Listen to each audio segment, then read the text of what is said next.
panellist is Jane Corns, who is contributing food and wine editor for Scoop magazine. I'm sure you will have read in Post newspapers and Gourmet Traveller magazine Jane's restaurant criticism.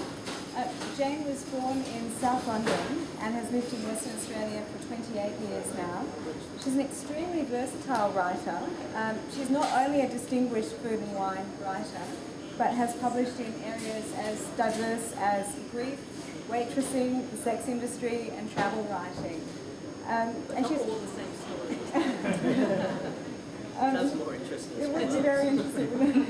She's also half of the very well-known musical duo Doris. So please welcome Jane.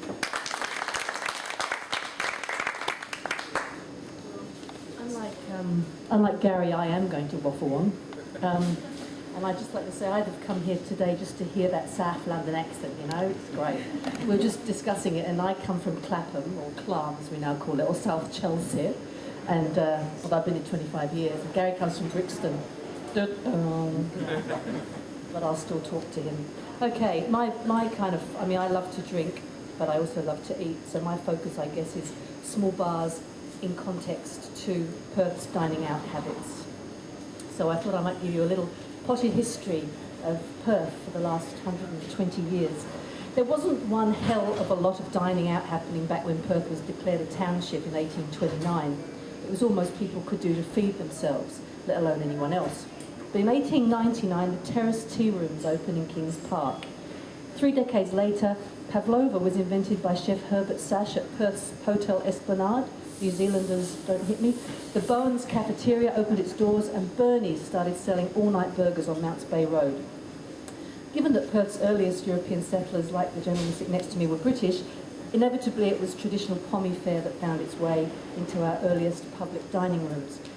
In 1935, you could buy a round of brain and nut sandwiches at Soldiers' Sandwich Supply on St George's Terrace for threepence. If that didn't take your fancy, you could nip around the corner to Hay Street, where in that same year, Reno's Cafe was offering fricasseed lamb chops and green peas for the grand old sum of 1 and 6, tuppence extra if you wanted homemade chutney. The Capri opened in Frio in 47, followed by La Roma in 54. So already we get that kind of infiltration of the European style of eating. By then, mainstream diners were serving stuff like sweetbreads in aspic, peach melba, offal, fruit pies. 1968 saw WA's first drink driving legislation introduced, and with it a swathe of diners who weren't game to risk the breathalyzer and stayed nearer to home. Thus the suburban diner was built, and we started eating prawn cocktails, crepe Suzettes and crumb pineapple. Yay. And in 1960 European Foods opened, which was the wholesale arm of the Restore, which opened back in the 30s. In 71, the first Hungry Jack's outlet in Australia opened in Nalu. Woohoo!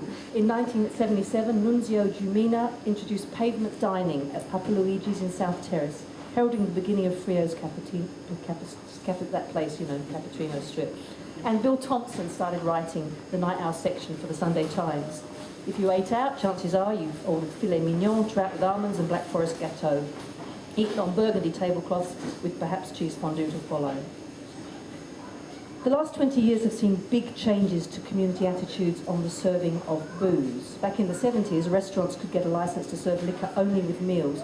Much later, the Liquor Licensing Act was changed so that restaurateurs were permitted to serve liquor only in an area no larger than 20% of their seating capacity. Talking to Paul just now, nothing really changed until the small bar licence came around in 2007. Do you remember, like even 10 years ago, you go into a restaurant and they'd say you have to have a substantial meal to have a drink? Yeah. Contrary to popular belief, WA was never subject to the notorious 6 o'clock swill, which came about because hotels were required to close at 6 o'clock. Here in the West, the closing time was much later, around 9 o'clock. We did, however, have to contend with the gallon licence, a forerunner to the current liquor licence held by such outlets as Liquorland and Woolies. This forbade the sale of anything less than 1 gallon of liquor. Because of this, it was apparently fairly common back in the early 60s to see a smartly dressed couple on their way to dine somewhere fancy like wherever, with a gallon keg of beer tucked under one arm. In 2007, the small bar licence was introduced to WA. You could feel the reverberations from Hillary's to Hilton. Here at last was an alternative to the Mega Boozer, a place where those who didn't like the pub scene could head for a quite intimate drink. A small bar licence differs from a hotel, tavern or restaurant licence in several significant ways to the consumer. For starters, a small bar may cater to a maximum of 120 patrons. In practice, though, many are much, much smaller. Small bars don't have to offer food, and even if they do, patrons don't have to eat it in order to get a drink. To give you some idea of the growth potential of small bars, in the first year after the law came into effect, 60 applications for small bars, and the other thing, which is called lunch without, or liquor without meals thing, which is something that restaurants can do, which kind of replicates what small bars do, have been approved by the Department for Liquor and Gaming.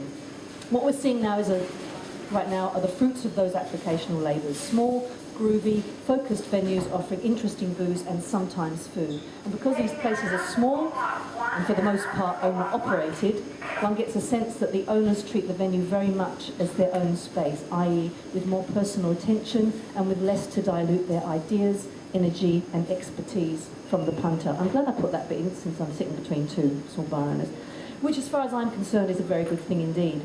Brain and nut sandwiches, anyone?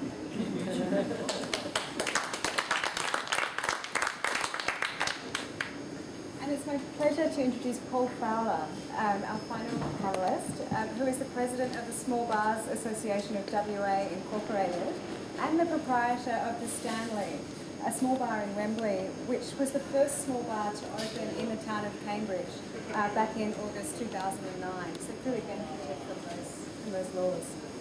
Paul is a former lawyer who relocated from Melbourne to Perth in 2007 to become involved in the WA small bar scene. Having enjoyed patronising small bars in Melbourne for almost 20 years, Paul saw the recent changes to the WA Liquor Control Act as a great opportunity to help transform the local drinking scene, particularly with the introduction of a small bar category of liquor licence. Paul firmly believes that the first wave of small bars, and perhaps that's what we're seeing now, have already become integral to the cultural and social enhancement of Perth and its regional areas.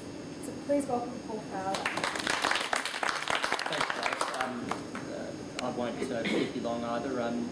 There's a few things I want to touch on. One is firstly my story, which, as Sophie mentioned, I've moved across from Melbourne primarily to pursue small bars, and it's been a great ride, I can tell you, but it has certainly been a bit of a torrid ride at times.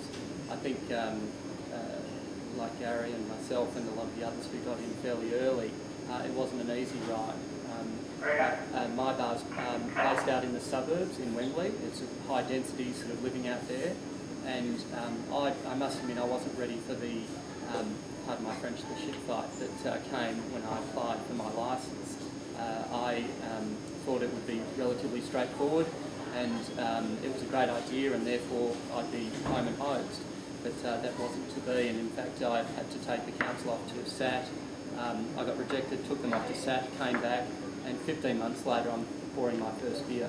So you know, that really took it out of me, to be quite honest, and I'm grateful that we're up and running now. It's been very rewarding. I did give up a career in law, which is a career I did enjoy, but I think this is much more rewarding for a number of reasons. One is you're running your own show.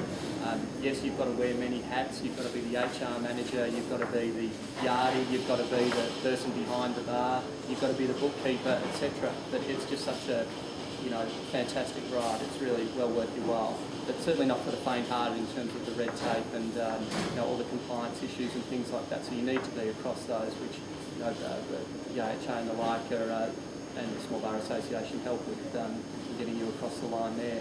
But in terms of the Melbourne-Perth comparisons, which we've touched on, look, I saw the first small bars emerge in Melbourne, and the ones that popped up first have become iconic, like the Gin Palace, the Supper Club, you know, the Architects Bar, and Rue Babylon and the like.